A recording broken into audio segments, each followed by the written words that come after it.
Maintenant, c'est possible. Alléluia. Ensemble. Maintenant, c'est possible. Alléluia. Vous savez, Dieu est bon. On ne le dira jamais assez, Dieu est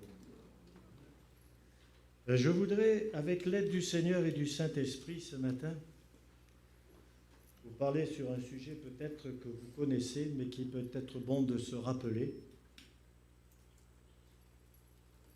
Ça ne sera pas du réchauffé, je l'espère, et je voudrais vous parler de la foi. Parce que sans la foi,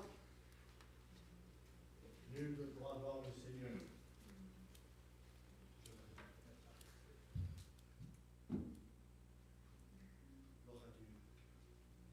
Je voudrais que nous soulignions quelques versets dans le Nouveau Testament qui sont une parole de Jésus. Je vais prendre simplement une parole de Jésus, une phrase, mais je vais quand même lire à partir de Marc 11. Je lirai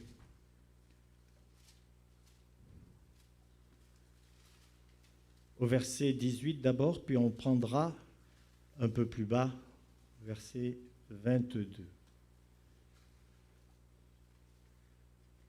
Voilà, je pense que vous avez trouvé. Marc 11, verset 18. Les principaux sacrificateurs et les scribes l'entendirent et cherchèrent les moyens de le faire périr. Ils le craignaient parce que toute la foule était frappée par sa doctrine.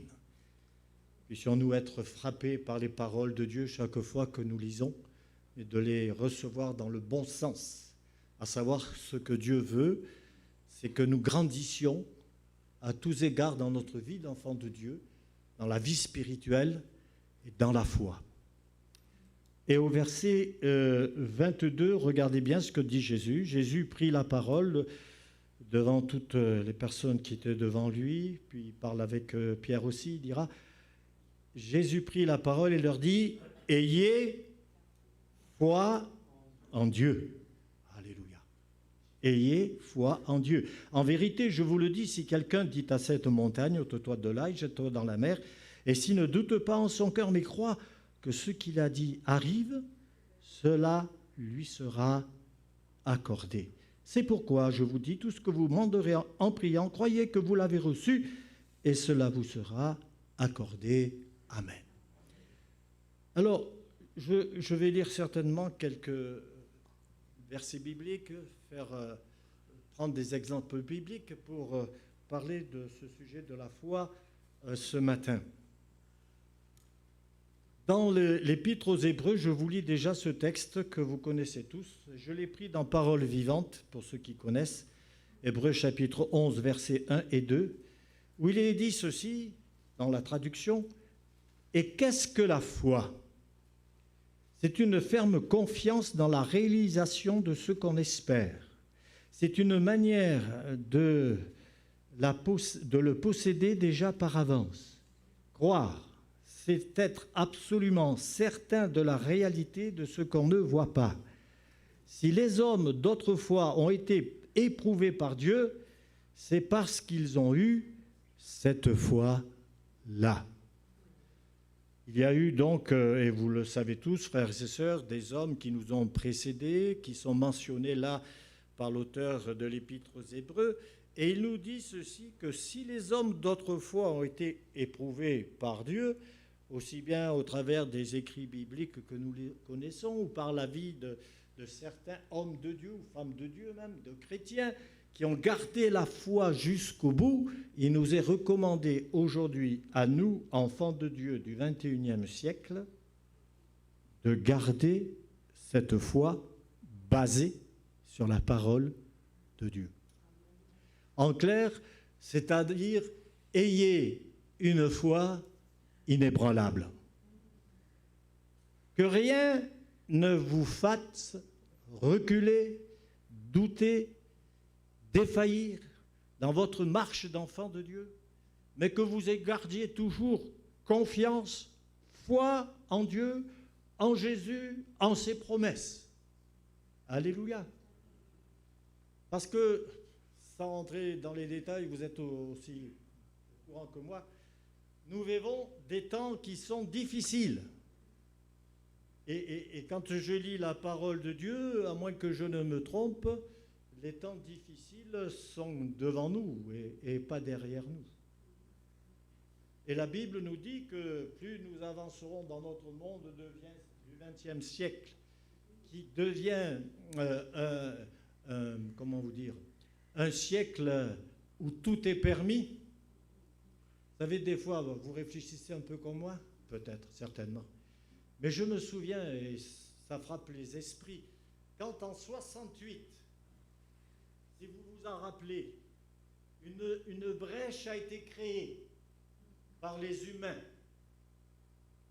qui ont maintenant plus de 40, 50 ans, 60 ans, et qui dans la rue chantaient ou criaient « Il est interdit ». Il est interdit d'interdire.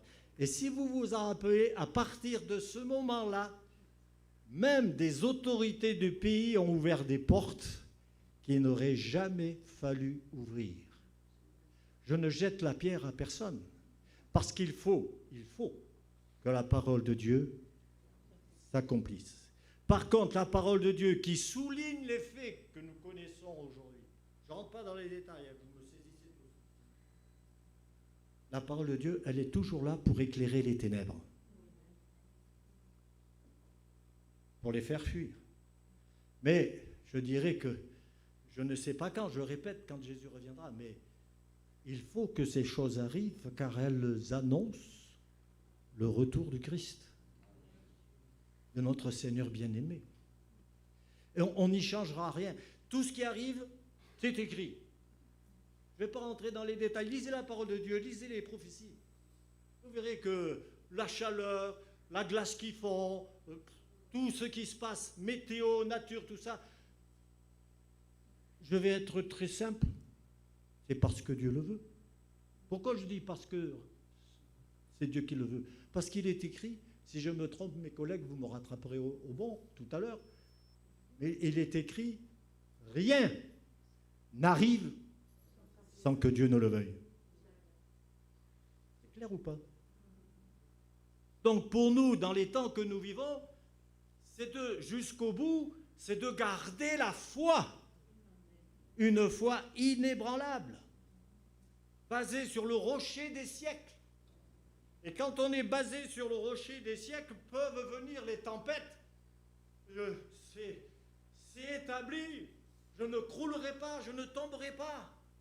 Le sage bâtit sa maison sur le roc. Le fou bâtit sur le sable. Et nous sommes des sages par la grâce de Dieu.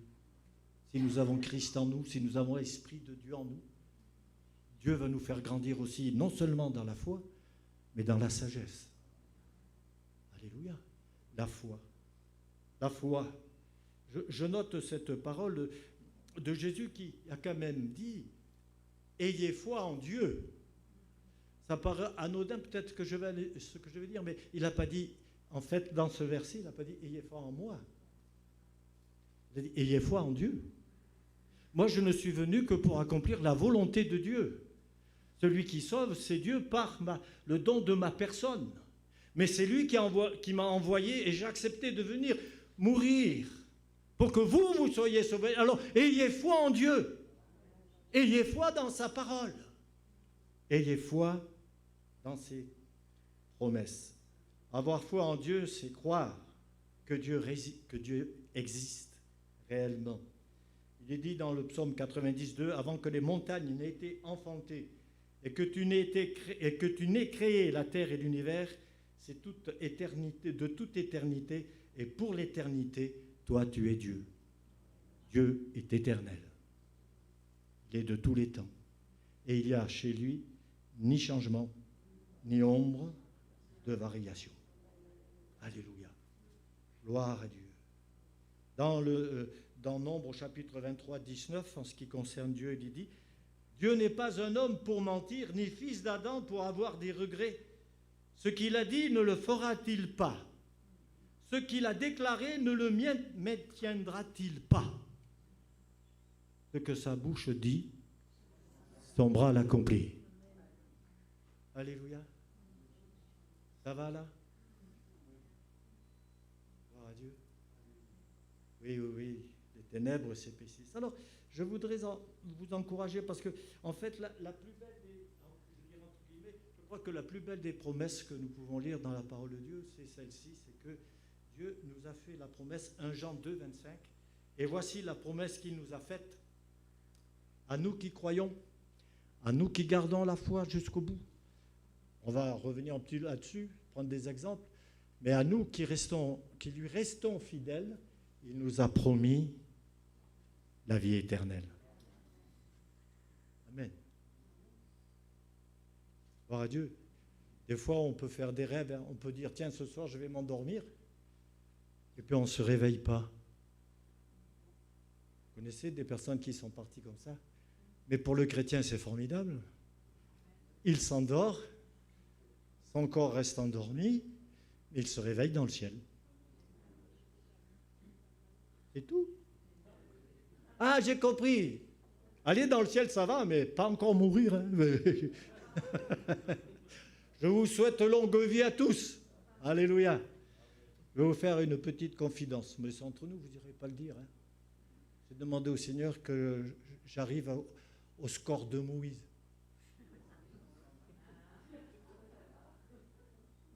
Mais en pleine forme, hein. Pour moi, ce n'est pas la peine. Non, chacun partira à l'heure de Dieu. L'essentiel, c'est d'être prêt. Parce que pour partir, excusez ce que je vais dire là, mais ça peut aussi concerner tous les cœurs qui sont présents. Dieu nous rappelle où il veut, quand il veut, à l'âge qu'il souhaite pour nous. Et quand on part, vous savez, gardez ça sur votre cœur. S'il nous prend, c'est pour le meilleur. C'est tout. Ah, j'ai oublié de vous dire, le meilleur est devant nous. Amen. Oui, mais on est aussi conscient que on passe parfois par des difficultés. Non? On passe des fois par des difficultés. Et c'est là, c'est ce qu'on va voir maintenant. C'est là, quel sera notre comportement, ou quel est notre comportement quand nous nous trouvons dans la difficulté. Est-ce que nous gardons les pieds fermes sur la foi, sur la parole de Dieu, sur l'amour de Dieu, sur ce fait que nous avons un Dieu puissant, qui peut tout. Rien ne lui résiste. Est-ce que nous en sommes parfaitement conscients? Parce que si on est parfaitement conscient, les épreuves que nous avons pu connaître, avec lesquelles Dieu nous a aidés, nous en aurons peut-être d'autres, peut-être encore plus difficiles. Mais Dieu toujours avec nous. Il ne faut jamais douter de l'amour, de la puissance de Dieu, de l'autorité du nom de Jésus qu'il nous a donné, puisqu'en son nom, nous l'avons lu tout à l'heure, il nous donne la victoire. Amen. Alors, je crois que, je l'ai dit, mais j'y reviens dessus et je prends un exemple. Ce que Dieu demande de vous et de moi, c'est une foi inébranlable qui résiste à toute épreuve.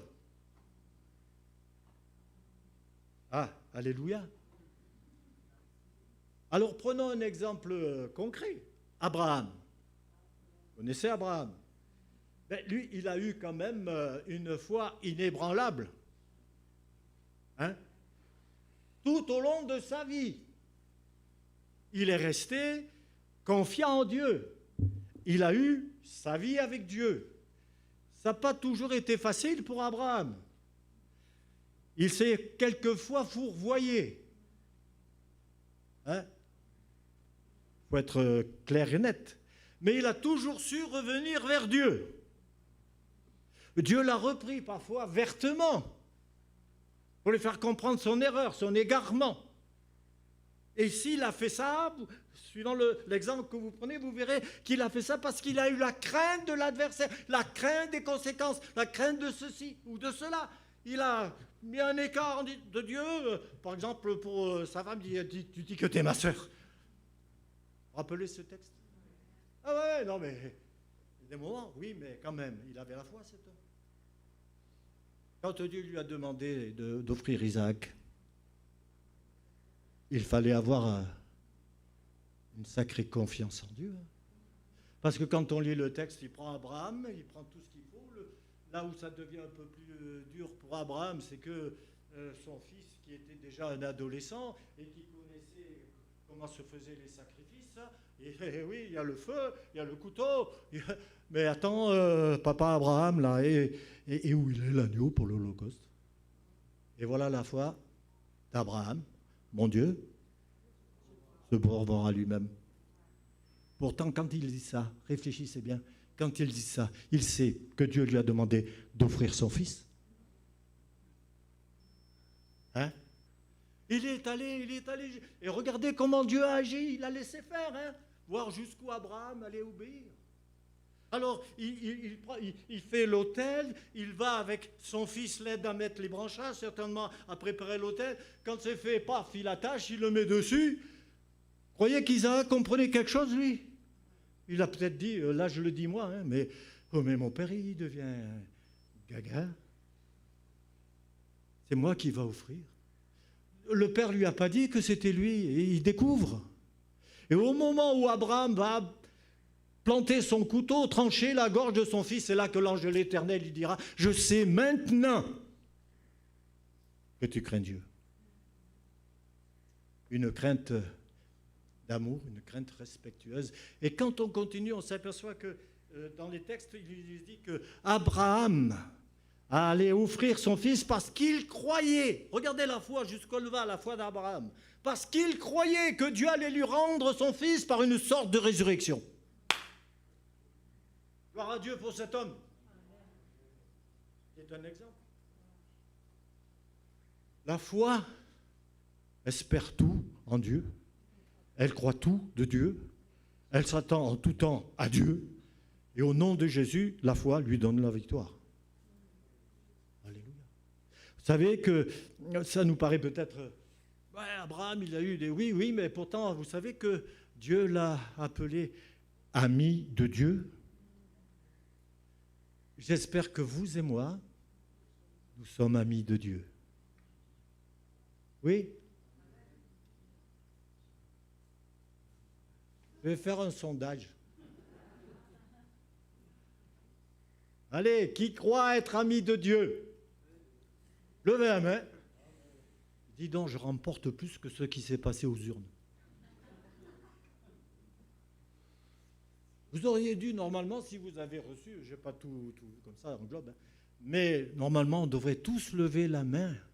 Si nous sommes à Jésus, nous aurions tous dû lever la main. Parce que c'est vrai qu'on est enfant de Dieu. Vous êtes d'accord? Oui, mais c'est vrai aussi que Jésus nous appelle ses amis. Vous êtes mes amis. Mais plus que ça, quand on vient dire à Jésus, tu vois, regarde là,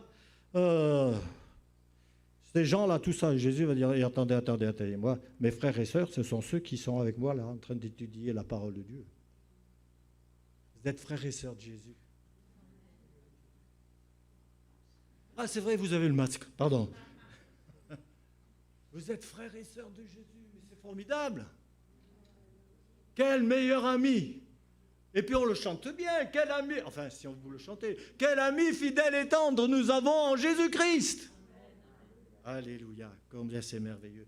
Il est dit ceci dans Romains au sujet d'Abraham 4, versets 19-22, la foi d'Abraham est restée solide, pourtant il avait à peu près 100 ans. Il avait toujours une foi jeune. Et il le savait, son corps était déjà comme mort et Sarah ne pouvait plus avoir d'enfant parce qu'elle était stérile à 92 ans. Vous voyez?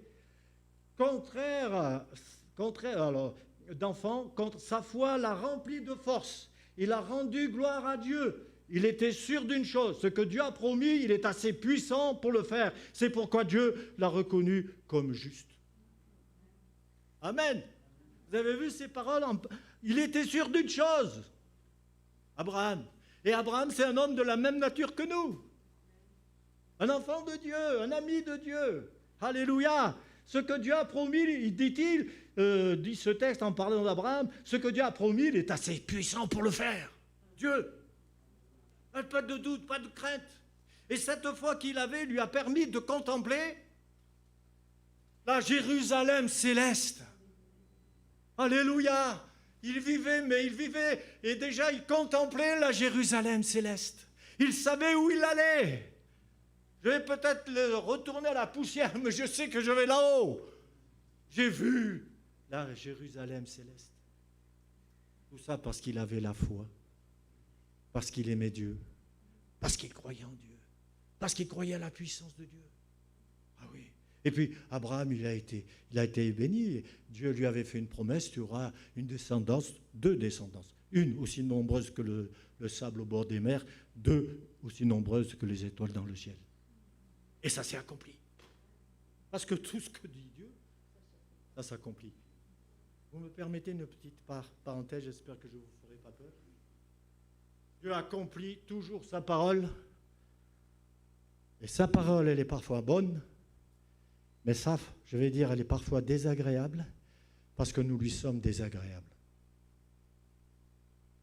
Vous me suivez là? À partir du moment où je n'obéis pas à Dieu en tant qu'enfant de Dieu, Dieu va mettre des vétos pour pas que nous nous égarions, parce que son amour veut que nous soyons sauvés pour l'éternité. Alors pour nous sauver, parfois, là, je vais être dur, hein. Il prend le bâton.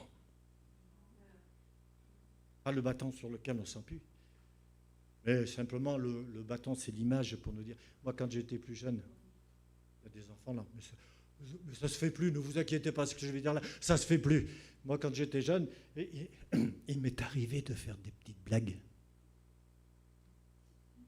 Mais je savais ce qui m'attendait. Parce que je ne sais pas comment mon papa il faisait, il était toujours au courant avant que j'arrive. Et puis, je voyais arriver avec, peut-être les anciens ont connu ça, un bâton, avec quelques brins qui... Et schlaf. Vous savez pourquoi mon papa il me faisait ça? Moi, ça ne me faisait pas plaisir. Ça faisait quand même un peu mal. Mais vous savez, après, en grandissant, on comprend, parce qu'après, on devient parent. Vous savez pourquoi il faisait ça? Quand mon papa il me grondait? Je vais vous le dire. C'est parce qu'il m'aimait. Il ne voulait pas que je prenne des chemins de travers. Alors là, une autre petite confidence, vous allez de suite comprendre. Mon papa, il exerçait le métier de gendarme.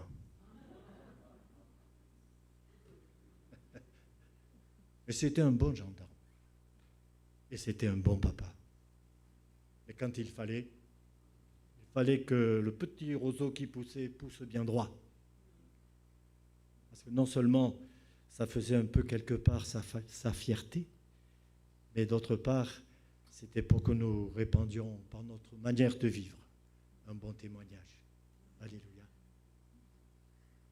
Dieu nous aime, mais alors quand on s'égare, il utilise les moyens dont il se sert pour nous ramener à lui, parce qu'il nous aime. Et parce que la volonté de Dieu, c'est de nous sauver, de ne pas nous perdre. Alléluia. C'est pour cela que si parfois on s'égare, ne soyons pas des têtus. Sachons reconnaître nos erreurs. Sachons nous repentir devant le Seigneur. Et n'oubliez jamais que Dieu ne se lasse pas de pardonner. Mais quand il nous a pardonné, évitons de recommencer. Mais vivons d'une manière comme il est écrit, d'une manière qui lui soit agréable. Et répandons devant sa face et autour de nous le parfum d'une agréable odeur. Amen. Et encore quelques minutes. Oui, je peux. Non, mais si jamais vous me faites ça, et j'aurais compris. J'aurais pu vous parler de la foi de Sarah, parce que Sarah aussi a eu la foi, vous l'avez entendu, elle était stérile, mais quand même à l'âge de 90 ans, Dieu lui a fait grâce d'avoir Isaac, le fils de la promesse. Formidable, hein? Dieu nous surprend des fois. Hein. Ah ouais. Et moi, des fois, en relisant les textes, on s'aperçoit que quand les anges sont venus confirmer qu'elle allait avoir un enfant, il nous a dit, elle rit. Alors moi, d'un seul coup, je dis, elle rit de bonheur. Dieu la bénit. Amen. Alléluia. Gloire à Dieu. Vous savez, la parole de Dieu ne nous interdit pas de rire, hein, à condition que ce soit saint. Parce qu'il y a des années en arrière, il y avait soi-disant une secte qui était « Ouais, on rit pour Dieu. » Oui, tu rigoles. C'est le cas de le dire. Ce qui se passait dedans, ce n'était pas du tout ça. Vous voyez, il faut être très très prudent sur les choses que nous entendons aujourd'hui. J'en profite pour ouvrir une parenthèse et pour la fermer. Faites confiance qu'en Dieu et qu'en Dieu seul. Et faites confiance qu'en la parole de Dieu. Évitez d'écouter certains qui vous disent des choses qui ne sont pas basées sur la parole de Dieu. Soyons assez sages, c'est pour ça qu'on a souligné la sagesse, pour consulter ce que vous entendez au moyen de la parole de Dieu. C'est le seul livre saint qui vous conduira dans toute la vérité. Amen. Alléluia. Alors, je vais en faire un autre. Hein. Allez, je terminerai par celui-là.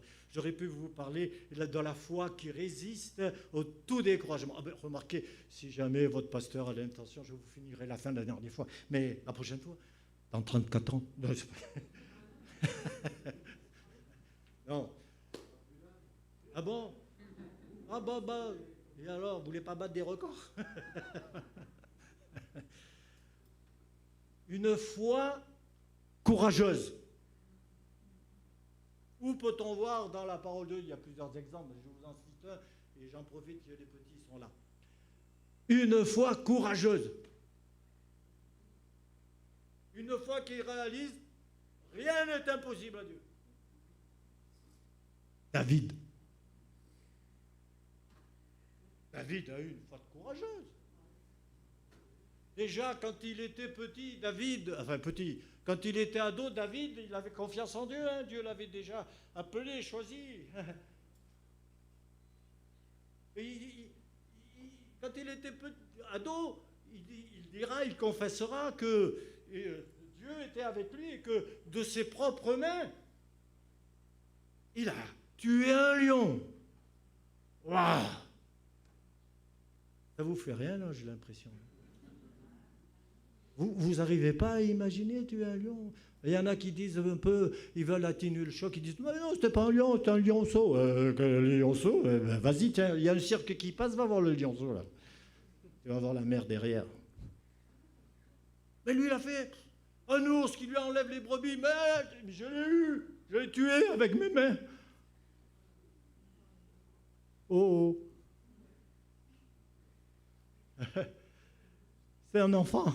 Un ado, il avait déjà foi en Dieu. Oh pauvre, il me vole une brebis, lui, je lui fais sa fête. Ah oui. Nous savons tous que nous avons un ennemi, hein, en tant que chrétiens. C'est pas un lion, si, c'est appelé le lion rugissant. Ouais, ben on a la foi pour le vaincre. Hein. On a même les armes. Le tout, c'est pas de le laisser faire. Ou de lui donner la possibilité de faire. N'est-il pas écrit « Résistez au diable et il s'enfuira loin de vous » hein? Résistez. Ne succombez pas. Oui, mais des fois, la tentation... Mais non, résistez. C'est le diable qui vous tente. C'est comme ça qu'il a eu Adam et Ève. Non, résistez. Résistez au nom de Jésus. Résistez par la foi. Ne succombez pas, vous êtes plus fort que lui. Au nom de Jésus, il est vaincu. Il a été vaincu il y a 2020. Tiens. Vous réalisez ça? Hey, vous êtes un peuple de vainqueurs. Alléluia. Alors, bien sûr, hein, David, il a vaincu son lion et son ours. Mais voilà qu'il se passe quelque chose. Les Philistins, ils attaquent le pays d'Israël. Et les Philistins, une armée innombrable. En plus, déjà, ils avaient une arme efficace. Ils se sont pointés avec un géant de 3 mètres de haut. Dès qu'il parlait, le peuple d'Israël fuyait. Dès qu'il le voyait arriver, le peuple d'Israël fuyait. Une armée, l'armée d'Israël qui fuit devant un homme de 3 mètres de haut. Et voilà que David, suivant les conseils de son père, eh bien son père lui dit, porte à tes frères les fromages là, des brebis, des moutons, et puis prends de leurs nouvelles, et puis ramène-moi de leurs nouvelles pour savoir si tout va bien. Alors David, il prend ses fromages, il arrive là-bas. Il arrive où, d'après vous? Il arrive sur le champ de bataille. Voilà. Il vient les voir. Alors il s'approche de ses frères et... Mais qu'est-ce qui se passe? Qu'est-ce que c'est ça? Il se fait rembrouer par ses frères. Mais lui, il ne comprend pas. Les Philistins, ils arrivent, eux, le peuple d'Israël, il fuit, il ne comprend pas. Ça boue là-dedans, ça remue dans son être entier. Il dit, mais moi, je vais aller le combattre, lui. Mais t'es trop petit, t'es un ado, tu peux pas. Mais si, je veux le combattre, au nom de l'Éternel. Alors, pour une fois qu'il y a un héros qui se présente, jeune ou pas jeune, eh bien, on va l'envoyer. Hein. Mais il faut d'abord aller voir le roi Saül. Alors il va voir le roi Saül, on lui explique la situation. David est là devant lui, l'adolescent. Mais il est tellement persistant, tellement convaincant, il le dira à Saül. Mais moi, je vais aller le combattre au nom de l'Éternel. Je vais le vaincre, on va remporter la victoire. Mais Saül, mais non, mais si. Bon, allez, tu vas y aller. Mais attends, ne pars pas comme ça. Je te donne mon armure. Mais quand on réalise aussi la taille de Saül, la musculature, un ado, vous le voyez dans l'armure de Saül? Bon, j'imagine un peu, ça va peut-être vous faire sourire. Vous allez dire, bizarre ce pasteur, c'est pas grave. Il est là, gling, gling, gling.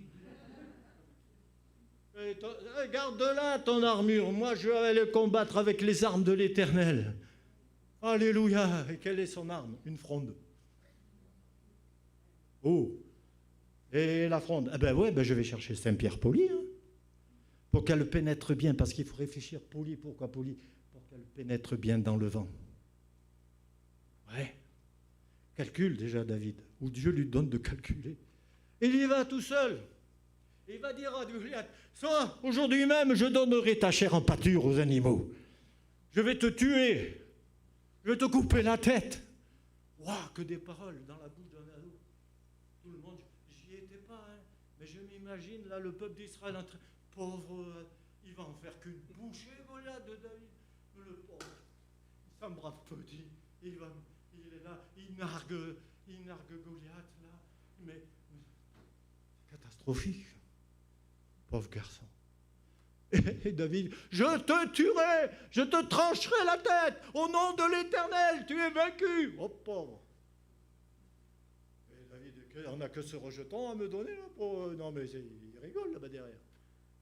Ah oui, mais il ne savait pas à qui il avait affaire. À un gamin rempli de foi, rempli de confiance en son Dieu. Et personne ne peut battre Dieu. Et Dieu honore toujours sa parole. Alors il y va, et il avance. Goliath s'approche aussi, et puis il demande à son serviteur, certainement l'épée immense, juste sa taille. Et ils avancent. Et à un moment donné, David, il a pris sa fronde dans sa chaussière. C'est bien David, les enfants? Non, ah, je mets le caillou dans la fronde. Et là, un coup, 2 coups, 3 coups. Et quand la vitesse est là, force, il lâche le tout. Et là, Pierre s'envola. Et elle a atterri au seul endroit, je dis bien, c'est biblique, qui n'était pas couvert par l'armure de Goliath, au front. Petit. Et donc le masque, imaginez que quand même le casque, il est là. Hein. Donc regardez un petit peu la surface. Et la pierre, pouf, dans le front. Goliath tombe comme une masse. David court, ramasse, tout jeune qu'il est, mais il a battu le lion et l'ours, hein. Il ramasse l'épée de Goliath, Travail terminé, Seigneur, on rentre. Et grâce à cette victoire, le peuple d'Israël a été vainqueur. Ça s'appelle une foi courageuse. Oh là, comprenez-moi bien ce matin, je ne suis là que pour partager ces quelques pensées, et je vais m'arrêter là, mais des fois il faut faire ce qu'on appelle, même en tant que chrétien, une remise en question. Ma foi, comment est-elle ce matin? Courageuse? Persévérante? Patiente? Qui n'a peur d'aucune situation? Même devant la mort, je n'ai pas peur. Parce que je sais où je vais. Parce que je vis, je marche par la foi. Seigneur, si tu veux, tu as la toute-puissance pour me guérir si je suis malade. Et ce matin, Dieu peut guérir quelqu'un. Peut-être quelqu'un est découragé, démoralisé par ce qu'il voit, par ce qu'il entend, par la famille qui ne se convertit pas. Mais Dieu entend tes prières. Garde la foi. Montre l'exemple d'une foi tenace. Sois patient. Et puis, je voudrais laisser une dernière parole à ce sujet. Continuez à prier pour les vôtres. Mari, femme, enfants, petits-enfants. Priez. Jusqu'au bout, priez. Ne vous découragez pas. Je termine par ce dernier témoignage. Il y a une sœur qui venait à l'église il y a quelques années en arrière. Elle avait une très grande famille. Et tous les jours, elle a porté sa famille au Seigneur. Sans se décourager, jusqu'à son dernier souffle. Elle est morte. Elle est morte dans la paix de Dieu, mais sans avoir vu un membre de sa famille se convertir. Mais elle est restée en paix jusqu'au bout. Le jour de l'enterrement est arrivé. Ce jour-là, toute sa famille était présente pour l'enterrement.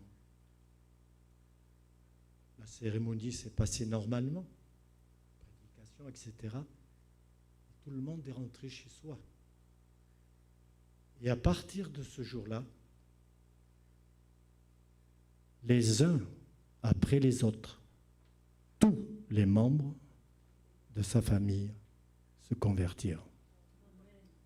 Elle ne les a pas vus, mais elle les verra là-haut. Alléluia. Ne vous découragez pas. Allez de l'avant. Gardez la foi. Soyez courageux. Le monde, il est ce qu'il est, mais nous, le Seigneur est avec nous. Alléluia.